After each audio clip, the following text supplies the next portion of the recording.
നമസ്കാരം.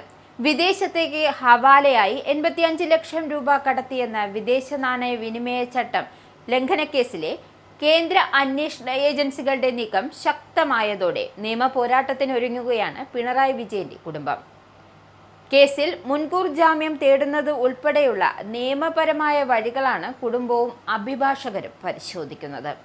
അന്വേഷണ ഏജൻസികൾ അറസ്റ്റിലേക്ക് കടന്നാൽ പോലും ജാമ്യം നേടാനാകും എന്ന നിയമോപദേശത്തിന്റെ അടിസ്ഥാനത്തിലാണ് ഈ ഒരു നീക്കം നടത്തുന്നതെന്നാണ് ശ്രദ്ധേയം.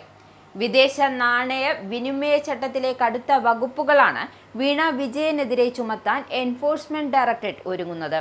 എന്നാൽ ഫെമ ലംഘനങ്ങൾ പ്രാഥമികമായി സാമ്പത്തിക അപരാധങ്ങളുടെ പരിധിയിൽ വരുന്നതിനാൽ അറസ്റ്റ് ഭീഷണി ഒഴിവാക്കാൻ മുൻകൂർ ജാമ്യാപേക്ഷയുമായി കോടതിയെ സമീപിക്കാനാണ് ശ്രദ്ധിക്കുന്നത്.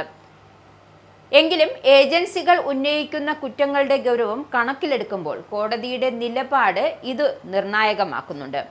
മുൻ മുഖ്യമന്ത്രിയുടെ മകളെ വിളിച്ചു വരുത്തി അറസ്റ്റ് ചെയ്യാനുള്ള നീക്കം അന്വേഷണ ഏജൻസികളുടെ ഭാഗത്തു നിന്നും ഉണ്ടായാൽ അതിനെ നിയമപരമായി പ്രതിരോധിക്കാനാണ് നീക്കം.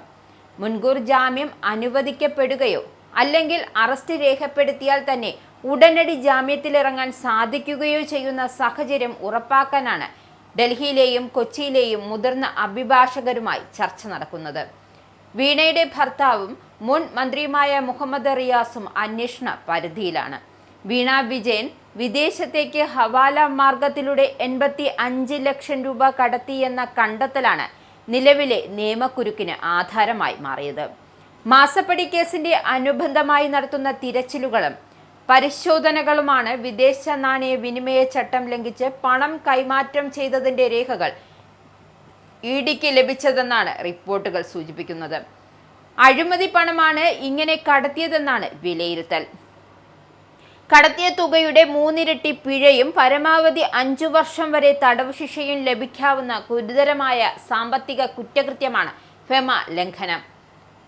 കടത്തിയ തുക കൃത്യമായി കണക്കാക്കാൻ കഴിഞ്ഞാൽ 300% പിഴ ചുമത്താൻ നിയമത്തിൽ വ്യവസ്ഥയുണ്ട്.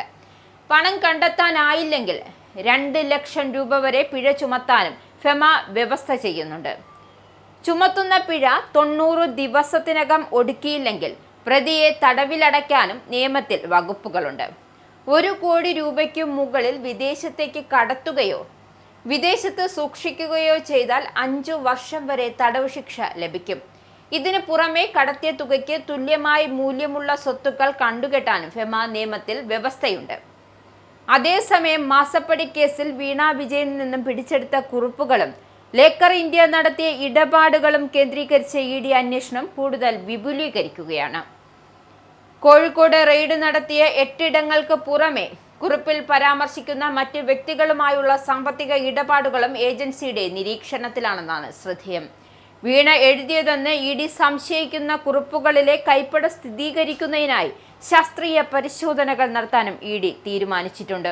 ഈ കുറിപ്പുകൾ കോടതിയിൽ ശക്തമായ തെളിവായി സ്ഥാപിക്കണമെങ്കിൽ കൈപ്പട വീണയുടേത് തന്നെയെന്നും ഫോറൻസിക് പരിശോധനയിലൂടെ ഉറപ്പുവരുത്തേണ്ടത് അത്യാവശ്യമാണ്.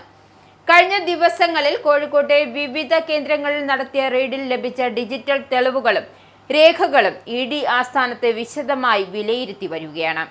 സംശയാസ്പദമായ ഇടപാടുകളുമായി ബന്ധപ്പെട്ട് പ്രമുഖ ബാങ്കുകളിൽ നിന്നും കൂടുതൽ അക്കൗണ്ട് വിവരങ്ങളും ഇഡി ശേഖരിച്ചിട്ടുണ്ട്. ഇതിനിടെ വീണ വിജയന്റെ ഭർത്താവും CPM നേതാവുമായ PA മുഹമ്മദ് റിയാസ് MLA-യുമായി അടുത്ത ബന്ധമുള്ളവരും കേന്ദ്ര ഏജൻസികളുടെ നിരീക്ഷണ വലയത്തിലാണ്.